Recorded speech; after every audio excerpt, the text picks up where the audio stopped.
Benvidos e benvidas unha ano máis ao noso Telecabe, un espacio informativo do alumnado do IES Río Cabe. Terceiro de ESO.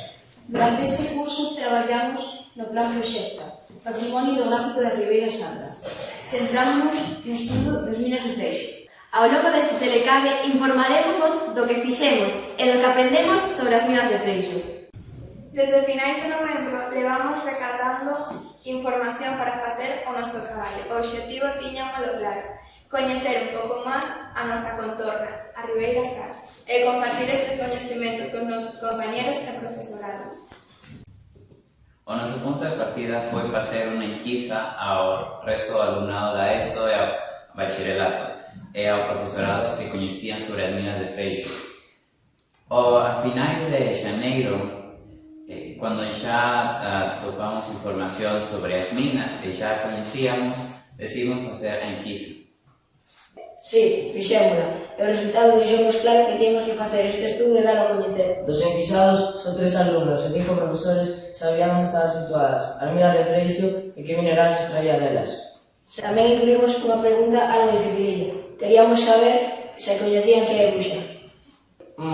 Algo, mellor di que é bastante dificililla, xa que ninguén supo respondera. Que aprendemos sobre as minas de Freixo?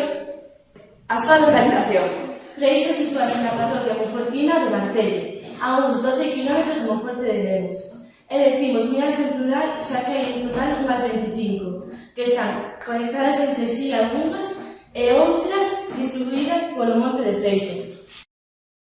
A súa importancia. Son as minas de ferro máis importantes de toda Galiza, despois das de Pontenova e Viveiro.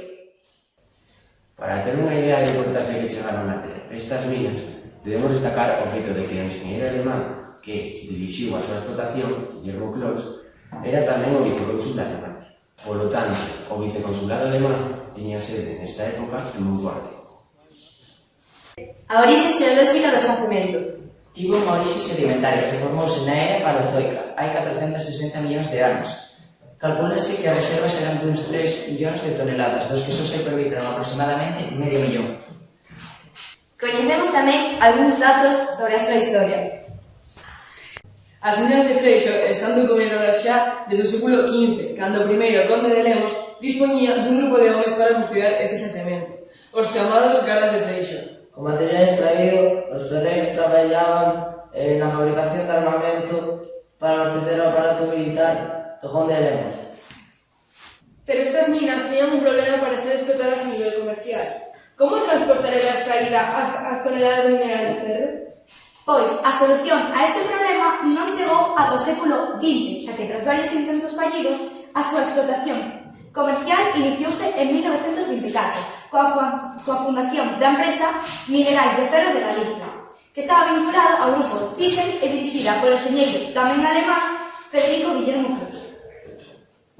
Para solucionar este problema de transporte, Clos impulsou a construcción dun funicular como un tranvía aéreo. O funicular tiña unha longitude de case 8 km e transportaba o mineral de ferro en vagonetas, dende as minas de Freixo ata a estación de ferrocarril de Canaval. Despois, dende Canaval era levado ata o porto de Rande, en Vigo, que para a continuación ser levados en barcos ata Alemania. E as vagonetas movíanse sobre raíles aéreos e tiñan unha capacidade de transportar entre 250 e 400 toneladas diarias. Como o desnivel entre as minas e Canaval era de uns 260 metros, para transportar o mineral chegaba con un pequeno motor que movía o cable e o peso do mineral que xeneraba a forza motriz. Seguimos coa historia das minas de Freixo. A súa etapa máis activa foi desde 1924 ata 1931. Nestes anos traballaron menos uns 300 obreiros e producíanse cerca de 240.000 toneladas de ferro. En 1931, no inicio da Segunda República Española, a actividade mineira paralizouse debido a unhas folgas e protestas, chegando incluso Guillermo Clos a sufrir un atentado. A explotación da mina estivo baixo administración alemana ata finais da Segunda Guerra Mundial e manterá o seu funcionamento ata 1960. En canto ao destino de ferro que saía destas minas, todo indica que se destinaba a produción de armamento para a industria alemana. Sabedes onde se atopan as oficinas da empresa Minas de Ferro de Galicia? Que explotaban as minas de Freixo. É fácil de saber, non si? Efectivamente, en Monforte, en distintos lugares da rúa Doutor Teixeiro ou na actual Avenida de Galicia. Precisamente nesta última é onde se encontraba o viceconsulado alemán, onde hoxe está Viaxes Alcón. Se visitamos as minas, isto é o que veríamos hoxe. Os edificios en ruína que serían os restos de un taller de extracción e lavado de mineral. E todo coberto con malezas. Como se explotaban as minas? A explotación foi sobre todo subterránea e se facía mediante martelos neumáticos explosivos. Como podemos observar nestas fotos, había túneles horizontales e verticales, onde se extraía o ferro. Vimos falando de Federico Guillermo Clos, pero quen era? Creo que quedou claro que era o enxeñeiro que dirixiu a explotación das minas de Freixo, que era alemán e tamén vicecónsul. Chegou a España a finais do século XIX para traballar como enxeñeiro nas miñas de Viveiro. En 1924 trasladouse a Monforte para facerse cargo da explotación das minas de Freixo. E foi el que puxo en marcha o funicular para transportar o ferro dende as minas de Freixo ata a estación de Canaval. Casou en Monforte, tivo 2 fillas e, nesta cidade, falecerá no 1949. E xa para finalizar, agradecer a Manuel Lara e Ézar Clos pola súa visita ao noso centro, na que nos proporcionaron información moi valiosa para o noso traballo. Con Édgar Clos, neto de Guillermo Clos, e presidente da Audiencia Provincial de Lugo ata a súa xubilación no 2023. Con el podemos coñecer un pouco máis sobre o seu avó.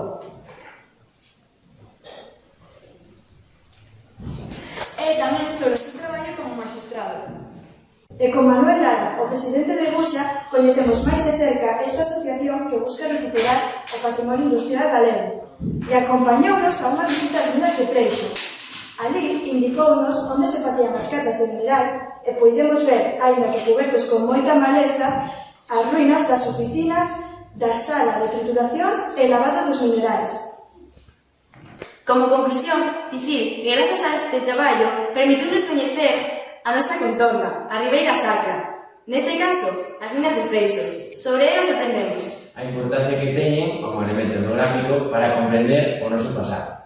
E tamén nos demos conta do importante que é coñecer o noso patrimonio, porque só se o coñecemos saberemos valoralo, respectalo e axudar a conservalo. Ademais, con este traballo, queremos apoiar a Ribeira Sacra no seu camiño para ser candidata a Patrimonio da Humanidade.